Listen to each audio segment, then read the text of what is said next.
What's up, y'all? It's your girl Katina, and I'm back for another review. This is my review for Married at First Sight. This is season 14, episode 3. So, y'all, Monique gonna be mad at me, okay? I'm sorry, Monique, but you know what? Today is the day, all right?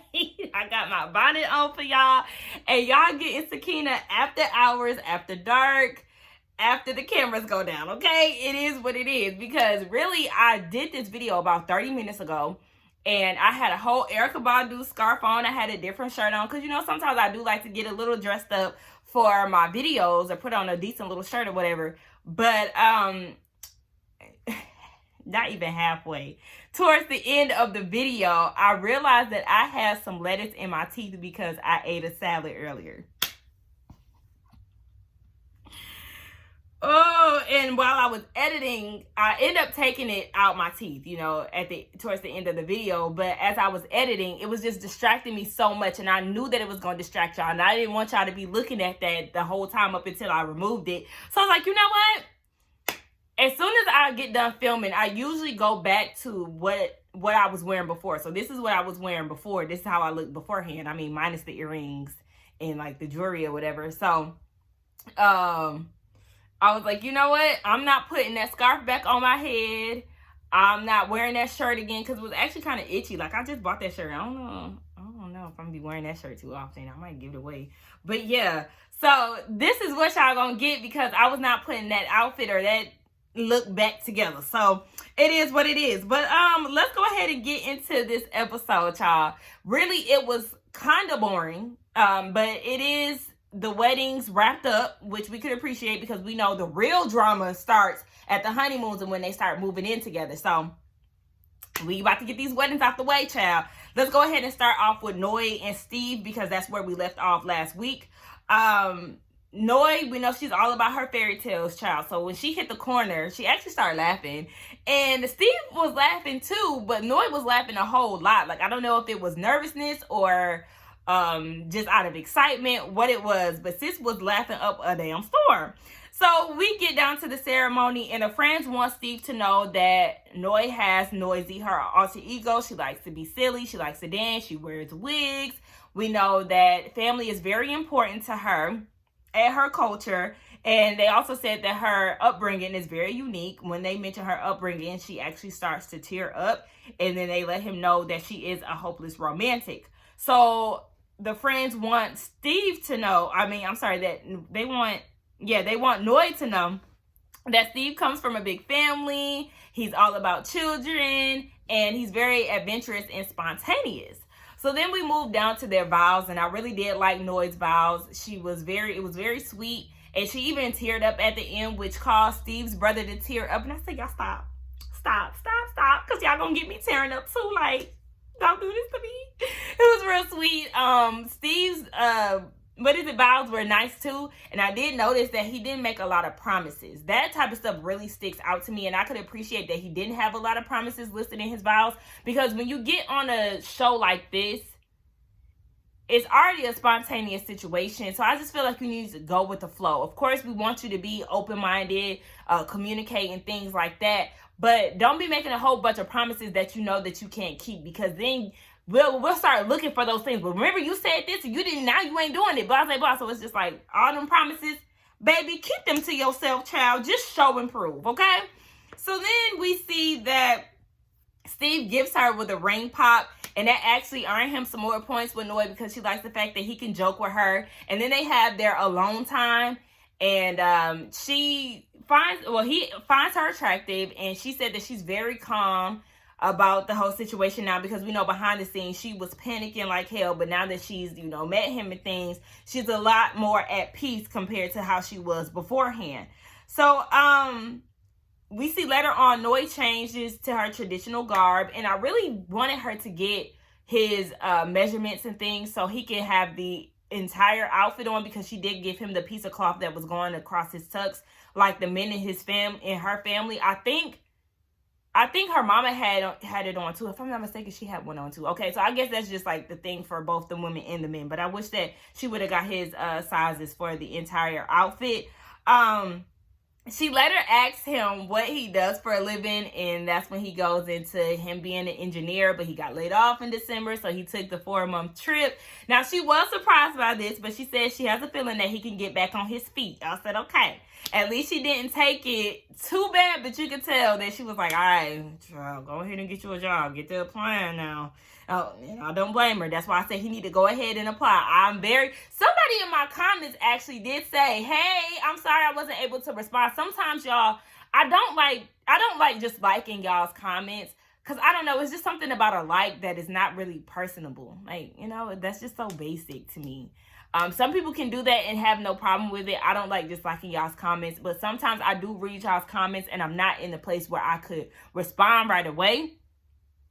But I did see your comment, and she said that her brother went to school with Steve, and he's not a bum as they're trying to make him out to be on this show. And I had a feeling that he wasn't like that anyway. If you got time to travel, be off for 4 months, and do freelancing on the side and still maintain your house and all of that, I'm going to assume that you got some type of money saved up. Now, don't get me wrong. There's some people that, do these things and the bills be piled up and backed up.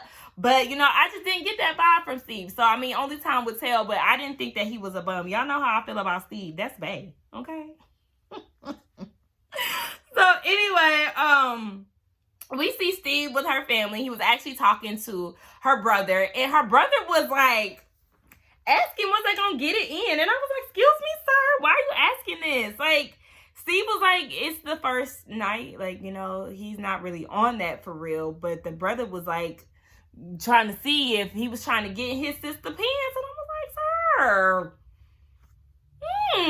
leave that to your sister to tell you if she wants to tell you. But yeah, Steve was like, honey, we ain't on that. Did you notice that both of their brothers got long hair and they got it dyed? I said, okay, brothers. I love Steve's brother's blonde blowout. I don't know why. It's something about it that I like, and it's real textured too. I said, okay, look at you with a little texture to your hair. Okay, brother. But I did like that Noise brother said that if you don't chase her, somebody else will. Period. Okay, let her know. Let him know. Though y'all went through this process backwards, I need you to know that you still need to chase and court her. Okay. Go ahead. I said, I know that's right, brother. So then they get down to the hotel after the wedding ceremony. And Steve did say that he thought about sex throughout the day, but, he really ain't pressed to do it. And he did hear that Noy wanted to cuddle. So he was like, come here, girl. Like, let me cuddle you. I said, okay, Steve. You want me to come over there? Okay, here I come, boo. Let's go ahead and cuddle now. So then we're going to move on to Mark the Shark and Lindsay, okay? The two lipless folks. Child, seeing them kiss just does something to me. I said, It's like y'all barely kissing. Y'all bumping skin, technically. That's rude. Anyway, Mark knows that Lindsay is a tough cookie. So he said that he really wants to, peel back that lovable side of her. And then we see that they're having a conversation, and she was saying that she's very loyal. She's ride or die. She said, I'll hide the body for you, boo. I said, okay, Lindsay, child.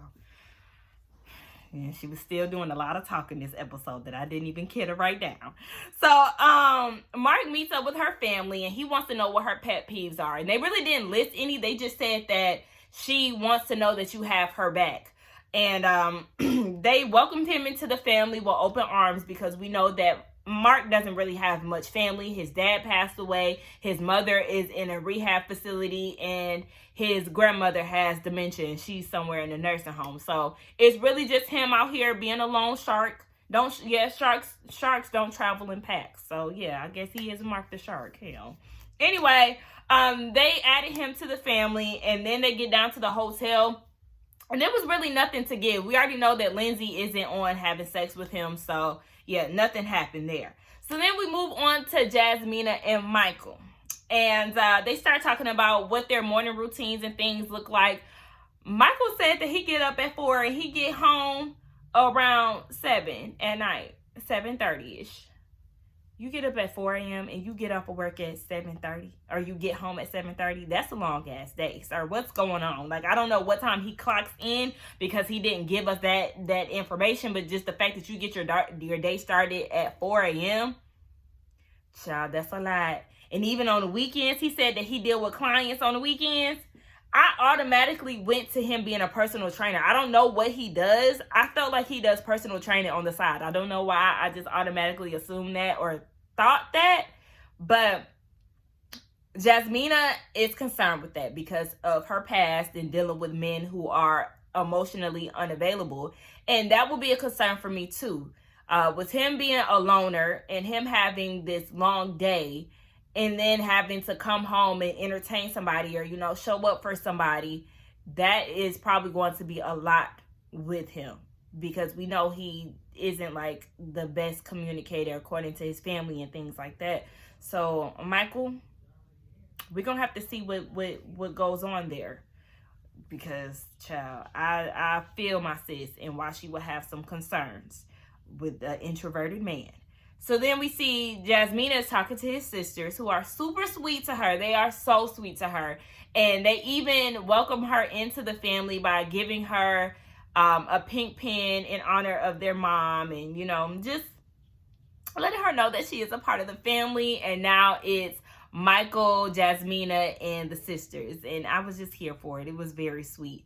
So we see that Mike is talking to her parents. And her mom wants to know what his intentions are with her daughter. And y'all, I just don't like that. I don't like that question, because it's like, what do you expect? You already know he's going to say something nice. He's not going to say nothing out the way like, oh yeah, I'm trying to smash tonight. Yeah, I'm here to promote my business. That's the whole reason why I'm on this show. Like, I don't know. I just don't like that question. So he says that he wants to be his full self and he's ready to be vulnerable. And then the dad was like, don't be weak, but don't be a bully. I said, okay. Because I was kind of looking at the dad like, you better not be one of them damn macho men. I know he from the islands, but don't be one of them macho men who feel like you can't show feelings. Got my good eye on daddy, but I like his accent. Nonetheless, mama said, listen, you need to communicate with my daughter. And Mike, you better step your game up, because your friends and family already said you have a tendency to shut down when it comes down to communicating, or when you get frustrated. So you better learn how to work that mouth in more ways than one. So they get down to the hotel and Jasmina wants to cuddle and Mike is here for it. But we already knew, like, you know, well, listen. You never know, because you could go down to episode 4 and then they can let you know, child, we start talking. Next thing you know, we done smashed. So you just never know. But they started off cuddling, okay? Now we're moving on to Katina and Elijah. Child, I'm getting through this review. I'm at 13 minutes. Katina and Elijah, we see that she is starting to loosen up a little bit and she feels blessed. And Elijah feels that he can sense the trust off of her lips. Ain't that what he said? He feels trust being her lips. What? Here he go with that foolishness. You feel trust from a kiss, from her juicy lips. That's what he said. He said her lips was juicy. He feels like his sins are forgiven. That ring does not wash away your sins, okay? It's all about actions and discipline, Isaac, okay? So don't feel like you got a ring and now all your wholeness been deleted. You can't be on no Drea shit. Looking at him like, your ring make you feel like you're forgiven. Your sins is forgiven. Child, please. Anyway, Katina thinks that he's real kind and she can understand why they're matched together. And she loves the fact that they have the same timeline as far as when they want to have kids and traveling, because Elijah did say that he wants to have kids between 2 or 3 years down the line. He wants to travel first. So she's on board with that. Now, Elijah, you definitely lied when you sat there and said that you know how to cook. Did you know how to cook when you was trying to put that cheese on that raw burger on the grill? Everybody knows that you put the cheese on after the meat is done. And she said that basically she do the bare minimum, okay? Her food ain't gross, but she does what she can to survive. I said, child, good luck. He talking about, so we gonna work on that. Did you tell her that she ain't qualified to be a wife? I ain't gonna let him live that down. You need to tell her that you think that she ain't got what it takes to be a wife because she don't know how to cook. She ain't serving 5-course meals down at the house when you get off work. Anyway, Katina is with his family, and she wants to know what his bad quirks are. And his groomsman said that you have to explain things to him multiple times for him to understand, because his initial response is to protect himself. I said that's because he's too busy trying to run game, running around town, giving people different aliases and whatnot. And he's so used to getting caught up and lying that his first initial thing is to try to protect himself from whatever he done got caught up in. That's exactly what I heard. He's so used to bullshitting people that he ain't listening to understand. I see you for your works, Isaac. Okay, every time he say some bullshit, we gonna remind him of his past, and we gonna call him Isaac. Okay, we gonna hold on, wait. We gonna bring it back. Hold on, wait. Here you go. Isaac is poking out. Okay, because you, child. Anyway, let's move forward. The brother said that he's gonna try to mold you into the woman he wants. Red flag, okay? Waving in the sky. Do not try to turn me into your mammy, because that's exactly what he's trying to do. He a mama's boy, remember? And he want a woman to love him the way that his mama do. Ooh-wee. I got my good eye on Elijah Wan. Now we see that he's having a conversation with her mama, and her mama asked him how to pronounce his name, and then she had the nerves to say, "Who came up with that?"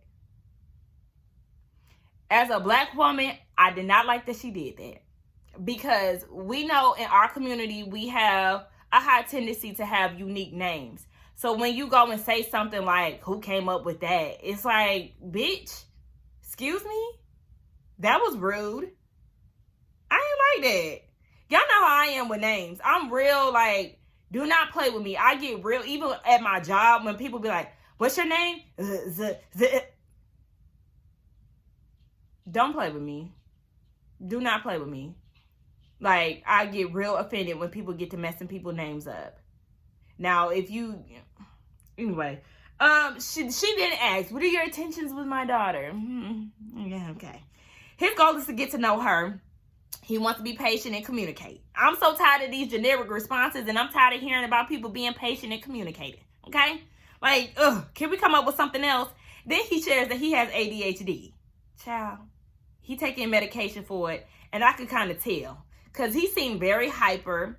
It said that, his attention span is mighty short. So if a conversation gets a little too long, he might look somewhere else, or his attention might go somewhere else. But sir, I need you to understand that people could do the same for your long-winded ass. Like, I would start going somewhere else, because that's exactly what he started doing with her mama. Like, he started going on and on and on and on about himself and all of this, and I'm just like, oh my gosh, he's just saying a whole lot of bullshit. Then he go and say, "I don't do funny business.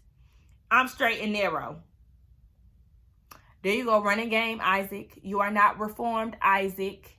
You're not as reformed as you think that you are. We still see that player in you, so stop playing with us. Like, Jesus. He was talking so much, the mama had to say, "What is that? That's a rabbit." Then she got up and walked away. Child, listen, free yourself. One thing about it, we know that Katina's mama is not feeling Isaac. Even down to that lap dance that he was doing. I said, what kind of magic Mike BS is going on here? Did you feel the need to have to take your shirt off? I understand you might want to give her a little lap dance. Nothing wrong with that. But taking your shirt off, you was doing way too much, child. So then we see that Katina is with her friends, and she was saying that she's Mrs. Dickerson. And the friends was like, okay, speaking of dick, okay, Dickerson, what you think that dick do? Look. It was really giving me Bree and her friend vibes. Remember Bree from 2 seasons, well, that was 2 seasons ago now, yeah. Bree from 2 seasons ago. I loved her and her friends and their conversations, because that's exactly how me and my friends would be like, fuck these cameras, girl. We gonna talk how we really talk. Bitch, you think his dick big? How you think, girl, you think he gonna dick you down in the room? What y'all gonna do tonight? Oh, so you ain't gonna, oh, girl, bitch. He kinda fine, bitch.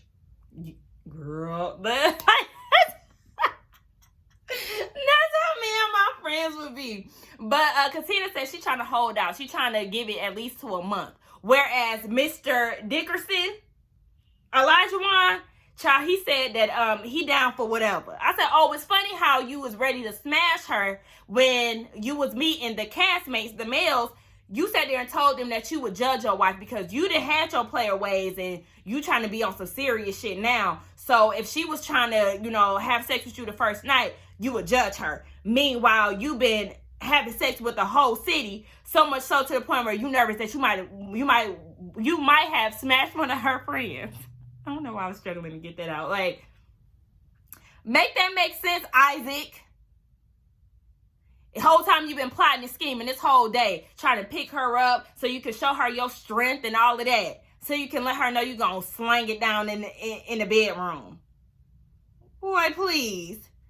Child, so then they get down to the room. And Isaac, he has stains on his boxers, y'all. I said, what the? You didn't see them? The way he plopped down on that bed so carelessly, as if he didn't know that that camera was going to pick up on them shitty ass drawers. You didn't know that they had stains on them when you put them on? And then I realized too, like when they was taking pictures, that his pants was baggy. Like they wasn't even tailored right. But then the fact that you ain't know, like you ain't try to check yourself out in the mirror while she was in the bathroom. You ain't see that. What was that? What was that?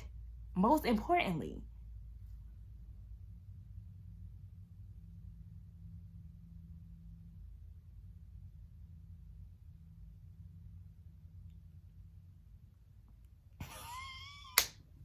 Anyway, I was just so thrown off by that. Then he gonna say if she wanted him to, he would rock her show. Rock her show? What kind of corny shit? That's not, you're not giving me the confidence that you're gonna lay it down in the bed by saying you're gonna rock my show. What? What does that, who even says that? So lame. Anyway, let's move on from Isaac and his shitty ass drawers, child. And then like, Katina, I wonder how you felt about that when y'all got in the bed. Anyway, moving on to Alyssa and Chris, aka Haley and Jacob. The girl who is not attracted to the guy and the guy who is going to try to adapt and change to make him seem attractive to her. They're just Haley and Jacob. I feel like they're going to be boring. The only excitement or entertainment we're going to get is her not being into him. But whatever. Let's just go ahead and get into it, child. It's wedding day. I'm tired of these friends running into the room and doing the damn most. Like, huh? Why we gotta run into the room and jump on the bed? Can we stop doing that? It's like all of them do that. Anyway, Alyssa said that she's being realistic about the process, but physical attraction and personality is really important to her, okay? She's been putting emphasis on being attracted to this guy. I mean, a lot of them are, but her in particular, she just said it a few times, just as much as Lindsay said that she hoped that dick is big, because she said that a few times on the last 2 episodes. But she said that she wants to be happy with what she sees. I said, good luck. And not saying it like that, but like, we already know she a picky person. And she was very serious about what she had on her wish list as far as like attraction-wise. Okay. So then we see that Chris writes her a very sweet letter. And I was like, damn, okay, this was very sweet. I wonder what your vows look like, sir. But he was actually the only person that gave a gift or tried to give some type of something before the ceremony. So she really appreciated that. And then we see that Chris is with his friends, and he said that he doesn't have a lot of nerves today because his job is to coach people through multi-million-dollar transactions. So he has a mode to maintain control. Here he go with that business logic again. Like, sir, are you here to promote your business? Why you always talking about business? I'm confused. And I mean, if you're talking about multi-million-dollar transactions, you is not giving me $1 million listings. Because if that's the case, to be honest, you would have got your teeth fixed. Okay, I know white people have a tendency not to really care about their appearance when they're, wealthy and things like that or got a little coin. But, baby, when I tell you, when I get me some money, braces is getting all up and through here, okay? I'm getting these teeth right. And that should have been your first line of business. He was even talking about his business when they was taking pictures. Like, sir, why you keep talking about... Ooh-wee. Anyway, let's get into the ceremony. Her look, basic. Okay, giving farmhouse realness. She even wore them country ghetto go boots. Oh my gosh. Okay, girl. You was giving plain. She keeps emphasizing attractiveness before she gets down the aisle. She's saying it again. And at this point, I'm nervous. Attractiveness, nice teeth. She even said, is there a doctor in the room? That's like going to be her reaction if she see that his teeth ain't right. I said, oh my gosh. It's over with. It is over with. And did y'all notice? Lifetime kept panning the camera down at an angle when it came down to Chris trying to show us them teeth. I said, oh my gosh, this is going to be a mess. This is going to be a mess. When I tell y'all I was so nervous for them to go down the aisle like dead ass, I was scared. Because I did not know what her reaction was going to be. But she gets down the aisle. She was tearing up. I said, I don't know if she's tearing up because of, just this process is a lot, or because she got paired with somebody that she doesn't deem attractive. I don't know. I was kind of nervous. But she was being real nice to him.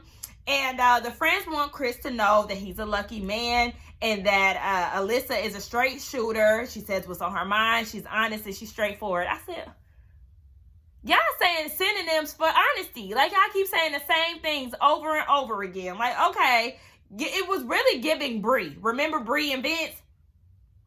It was giving much so of that. Because remember, her friends was going down the list of she's this, she's that, she's this, she's that.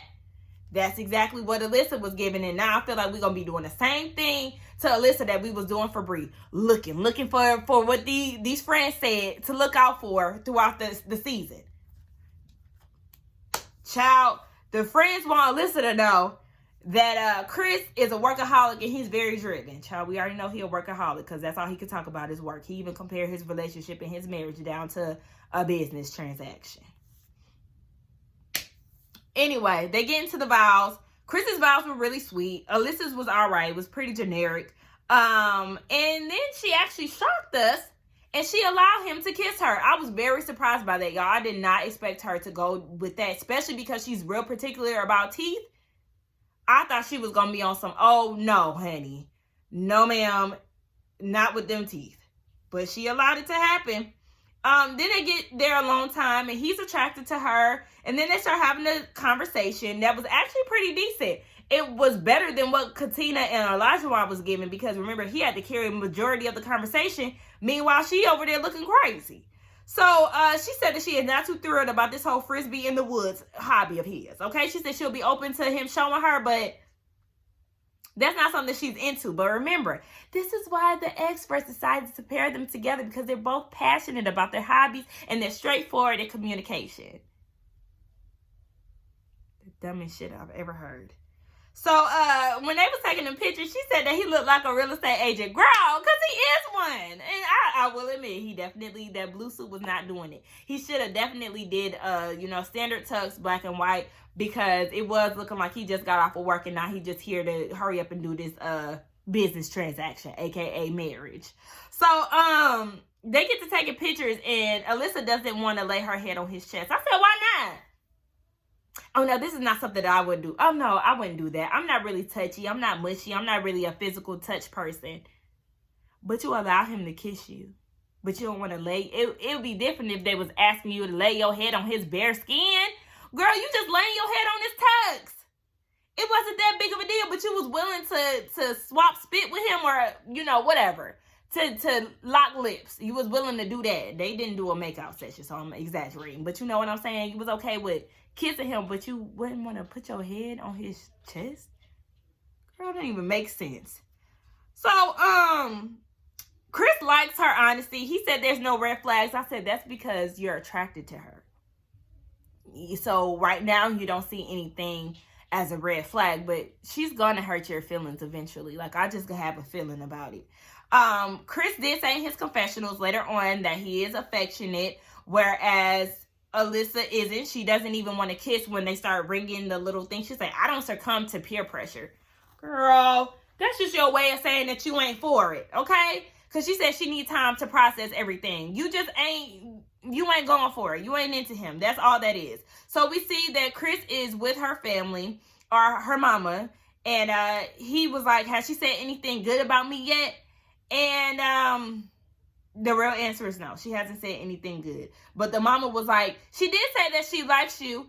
The mama said that she likes him, and Alyssa co-signed. That's what that was. Hell, that wasn't her coming out to say that she liked him, because we really haven't even heard her say anything nice about him in her confessionals or to his face. Like, she hasn't given him any compliments whatsoever.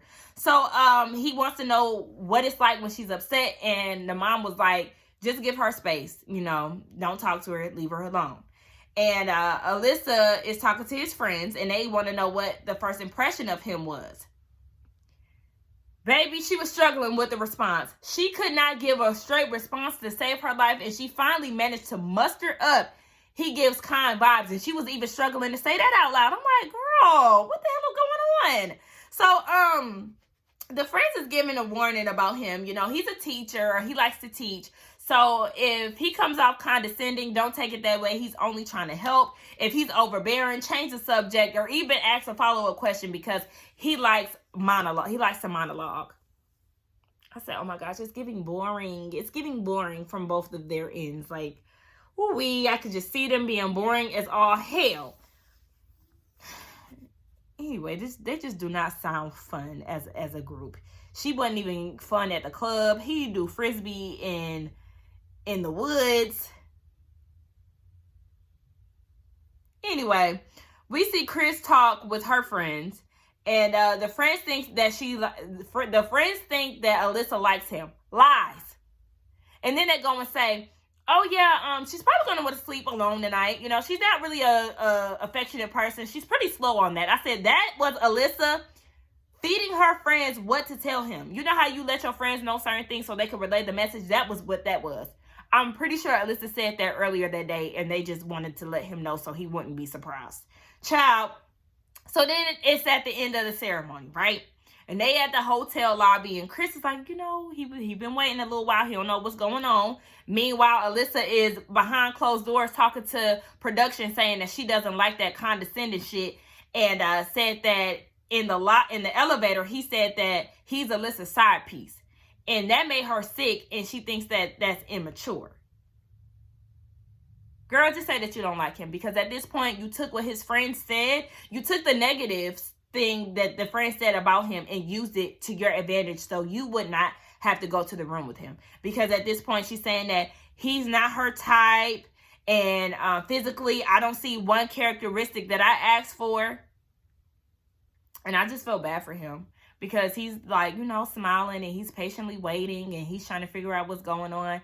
And I just felt bad for him, because here she is saying these mean things about him. Not mean things, but, she's just saying that she's not attracted to him. And that's what I'm saying. That's going to hurt his feelings eventually. So the producers were like, you need to tell him what's going on, because he has no idea what's going on. And she comes out, and she was like, yeah, you said some things that just didn't sit well with me. Yet you didn't give him an example. You didn't tell him what was said so he could try to explain it or make it right. You just went with these things, and that is giving you enough reason to not want to spend the night with him. That was your scapegoat. You used what his friend said as an excuse to not want to go back up to the room with him, because you're not attracted to him, and you're mad that the experts paired you with somebody that you deem unattractive. So at this point, she just wants to go to sleep, and that was the end of the episode. Now, let me say this. I even said this on Twitter. I don't like these type of situations, and I hate that they paired Chris with Alyssa, because y'all know what her wish list was, and y'all pair her up with somebody that y'all knew she was not going to be attracted to. So then they have to deal with being embarrassed. Y'all knew that nice teeth was something that was important to her. So why not try to give her at least something? I'm not saying go down the wish list and match her up with exactly her type, because obviously what she's been doing for the past couple years isn't working for her. But to try to give them something that's on their wish list to prevent people like Chris or like Paige getting their feelings hurt on national TV, being embarrassed on TV. Y'all knew Chris was not going to be attracted to Paige. Yet y'all paired them together. Y'all knew that Alyssa is not going to be attracted to Chris. Yet y'all paired them together. I just don't like stuff like that, because they're going to get their feelings hurt, and I don't like people being embarrassed like that. Like, anyway, that was just my thoughts, and I just had to share that with y'all because I just don't like stuff like that. And I feel so bad for him while he was literally just oblivious to everything that was going on behind the scenes.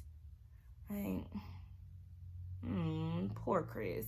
Anyway, I seen the trailer, and it was not giving much of anything, to be honest. This does not look like it's going to be a juicy season. But I'm here for the ride regardless, because now we done got the weddings out the way, and it's down to the honeymoon, okay? We can get to see how they're going to be acting around the group, and how they're going to be acting once they go to the apartments and all of that. So let me know what y'all thought about this episode, what y'all thought about this review. Let's get down in the comments and talk. Do not forget to like, comment, and subscribe to my channel. And I will see y'all in the next one.